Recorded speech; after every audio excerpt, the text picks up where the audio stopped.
बहू, हम तुम्हारे साथ नहीं बल्कि तुम हमारे साथ रहती हो। संध्या आरती का समय हो चुका था। निर्मला जी और उनके पति भंवरलाल जी ने घर में दिया बत्ती की और फिर संध्या आरती के लिए मंदिर चले गए, जो कि घर के पास ही था। पर जाने से पहले घर की बहू सुनीता को आवाज लगा गए कि हम मंदिर जाकर आ रहे हैं। लेकिन सुनीता अपने कमरे से निकलकर बाहर ही नहीं आई। वो अक्सर ही ऐसा करती थी। इसलिए निर्मला जी और भंवरलाल जी ने दरवाजा बंद किया और अपने 2 साल के पोते समर को लेकर दोनों वहां से रवाना हो गए। जब तक दोनों लौटकर वापस आए तब तक बेटा सूरज भी घर पर आ चुका था। उसे देखते ही भंवरलाल जी खुशी खुशी प्रसाद लेकर उसकी तरफ बढ़े। अरे बेटा, तू आ गया, ले प्रसाद खा। आज तो मंदिर में बहुत ही सुंदर झांकी सजी थी। समर तो देखते ही खुश हो गया। तू और बहू भी जाकर देखा। लेकिन सूरज ने प्रसाद ना लेकर चिल्लाना शुरू कर दिया। पापा, कब तक चलेगा ये सब? आप लोगों को घर की शांति रास नहीं आती ना? अब मैं ऑफिस में काम करूं या फिर आप लोगों के घर के मैटर सॉल्व करता फिरूं? उसकी बात सुनकर जैसे भंवरलाल जी को जोरदार झटका लगा हो। वो चुपचाप जड़त्व वही खड़े रह गए। तब निर्मला जी बोली, अरे बात क्या हुई है वो तो बता, क्यों चिल्ला रहा है? अच्छा, नाटक तो आप ऐसे कर रही है जैसे आपको कुछ पता ही नहीं है। कब तक मैं आप लोगों का बोझ अपने सिर पर ढोती रहूं? नौकरानी बनाकर रख दिया है मुझे। आप अलग क्यों नहीं हो जाती? कम से कम हम तो आजादी से जिंदगी जिए, खुद की जिंदगी तो जी ही ली। अब शांति से हमें तो रहने दो। सूरज के बोलने के पहले ही सुनीता बीच में बोल पड़ी। उसकी बात सुनकर निर्मला जी हैरानी से पूछने लगी, बेटा, मुझे तो अभी भी समझ में नहीं आ रहा है कि तू किस बात से नाराज है, और हमने ऐसी कौन सी टोका टाकी की है तुझ पर जिससे तेरी आजादी में खलल पड़ गया? निर्मला जी ने कहा तो सुनीता ने सूरज की तरफ पलट कर कहा, देख लो अपनी माँ के नाटक। आपको तो यही लगता है कि ये मुझ पर टोका टाकी नहीं करती है। अरे सुबह सिर्फ इतनी सी बात थी कि मैं दाल चावल बना रही थी। बहुत दिनों से खाने की इच्छा कर रही थी, लेकिन तुम्हारी माँ ने मुझे बनाने तक नहीं दिया। अब बताओ, क्या मैं अपनी मर्जी से दाल चावल बनाकर नहीं खा सकती? यही औकात है मेरी इस घर में। कहती कहती सुनीता आंखों में आंसू भर लाई, जिसे देखकर सूरज और भड़क गया। माँ बहू को बेटी नहीं समझती हो तो बहू तो समझो, आखिर वो भी इंसान है। अरे एक दाल चावल की क्या औकात जो आपने इतनी सी बात पर इसका दिल दुखा दिया। मेरी कमाई का क्या फायदा अगर मेरी ही पत्नी दाल चावल के लिए तरस रही है तो?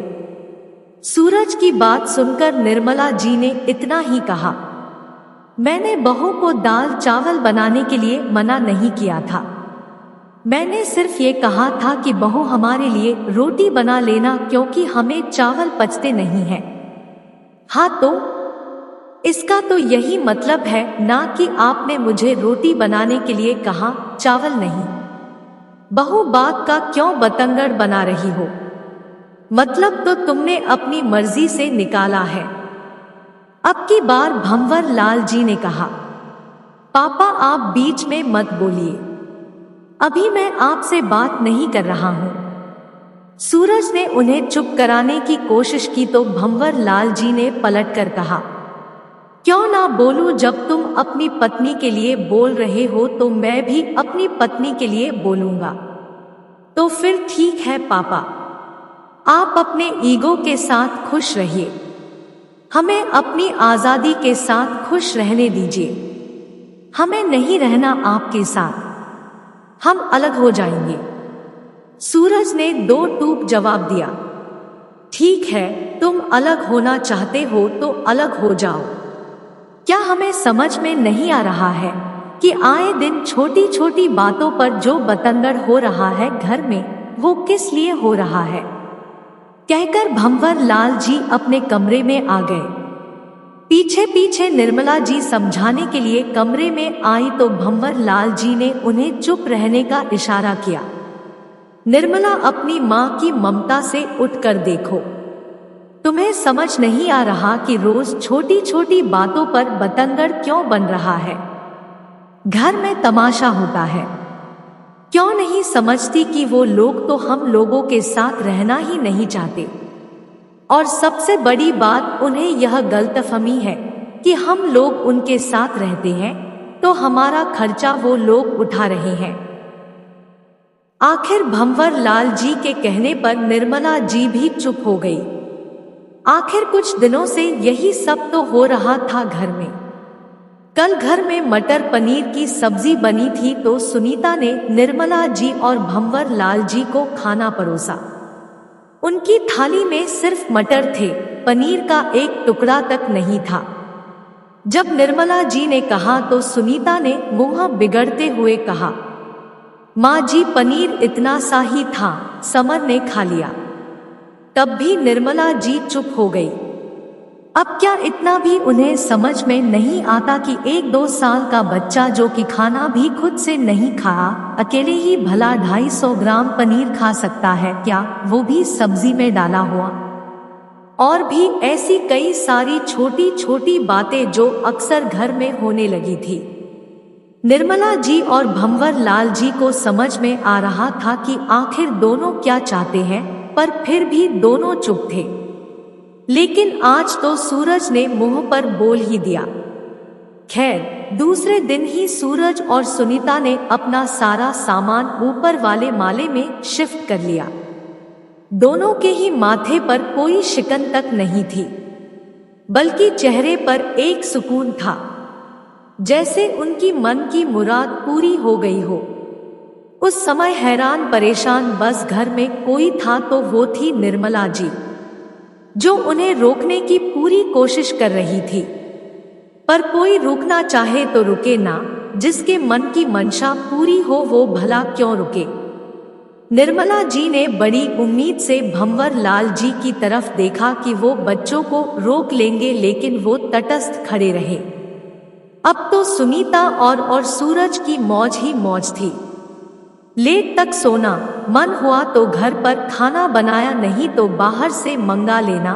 कुछ दिन तो जैसे ऐशो आराम में ही बीते।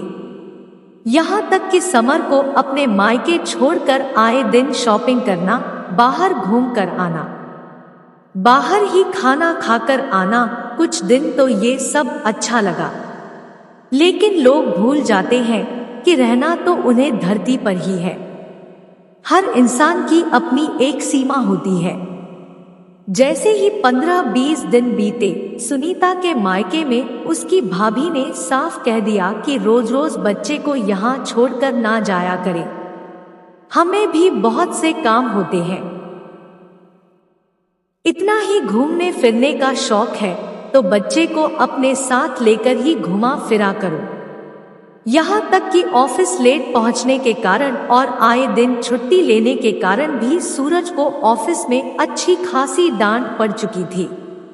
अब जाकर आटे दाल का भाव पता चल रहा था। कभी सिलेंडर तो कभी बिजली का बिल, कभी सब्जियां तो कभी घर का राशन, छोटे बच्चे के साथ आए दिन के खर्चे। दिन में ही दोनों को तारे नजर आने लगे थे। आए दोनों में चिक चिक शुरू हो गई।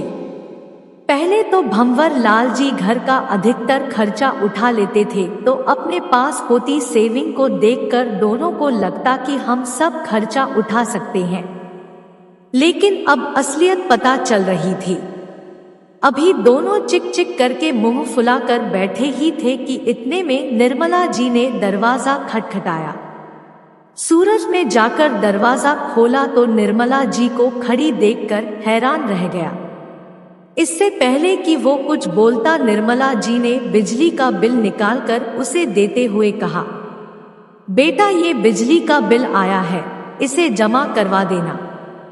कहकर वो वापस नीचे आ गई। ये क्या 5,000 रुपए का बिल? 5,000 का नाम सुनते ही सुनीता भी खड़ी हो गई। अब सूरज और सुनीता भी नीचे आ गए और आते ही सुनीता बोली, ये क्या है पापा जी, आपने ये बिजली के बिल हमारे पास क्यों पहुंचा दिया? हम क्यों आपका बिल भरेंगे? उसकी बात सुनकर भंवर लाल जी बोले, देखो बहू, हमारे हिस्से का बिल हम दे रहे हैं। ये तो तुम्हारे हिस्से का बिल है। तुम शायद भूल रही हो कि दोनों माले के मीटर अलग अलग है। अरे तो 5,000? क्या हम 5,000 की बिजली फूंक गए? जरूर आपका बिल भी उसी में मिला हुआ होगा। सुनीता अभी भी मानने को तैयार नहीं थी। भंवर लाल जी मुस्कुरा कर बोले, बहू, ये जो तुम रात रात भर टीवी देखती हो, पंखे कूलर चालू करके छोड़ जाती हो, तो बिजली का बिल इतना आएगा ही ना। वैसे भी 5,000 तो बहुत कम है। कई बार तो 8,000 10,000 का बिल आता था जो मैं भरता था। अब तो सुनीता की आवाज तक नहीं निकल रही थी। ऐसे कैसे घर चलेगा भला? अचानक सूरज ने सिर पर हाथ रखते हुए कहा, बेटा, तुम्हें लगता है ना कि घर के बड़े बुजुर्ग बहुत टोका टाकी करते हैं। असल में वो लोग होते हैं तो तुम कई चीजों से बच जाते थे। कई चीजों के खर्चे तो हम ही करते थे, पर तुम्हें लगता था कि तुम हमें संभाल रहे हो, हमारी जिम्मेदारी उठा रहे हो। पर बहू, तुम ये भूल गई कि तुम हमारे साथ रहती थी, हम तुम्हारे साथ नहीं। माँ जी, मुझे माफ कर दो, मुझे सब समझ में आ गया। मायके वालों से रिश्ते बिगड़े सो अलग, यहाँ खुद की गृहस्थी भी नहीं संभाल पाई। सुनीता ने माफी मांगते हुए कहा तो सूरज बोला, माँ, क्या हम दोबारा साथ नहीं रह सकते? नहीं बेटा, तुम अपने आजादी के साथ रहो, हमें अपने हिसाब से रहने दो। अब की बार भंवरलाल जी ने कहा, पर पापा, गलती तो बच्चों से ही होती है, माफ कर दो। सूरज ने हाथ जोड़ते हुए कहा, देख बेटा, तू मेरा बेटा है, इसलिए तुझे माफ भी कर दिया, लेकिन रही बात साथ रहने की तो अब नहीं। एक बार बर्दाश्त कर चुके पर अब बर्दाश्त नहीं होगा। और वैसे भी तुम्हें गृहस्थी संभालनी आनी ही चाहिए। हम लोगों की छाव में तुम ये सब नहीं सीख पाए। एक ही मकान में तो है, माले अलग हुए तो क्या हुआ? भविष्य का मुझे पता नहीं, लेकिन अभी फिलहाल तो दोबारा एक साथ नहीं। आखिर भंवर लाल जी के कहने पर सूरज उनकी बात को समझ गया और चुपचाप उनके पैर छूकर ऊपर वाले माले पर चला गया। अब कम से कम एक ही बिल्डिंग में अलग अलग माले पर रहने के बावजूद वो लोग एक तो थे।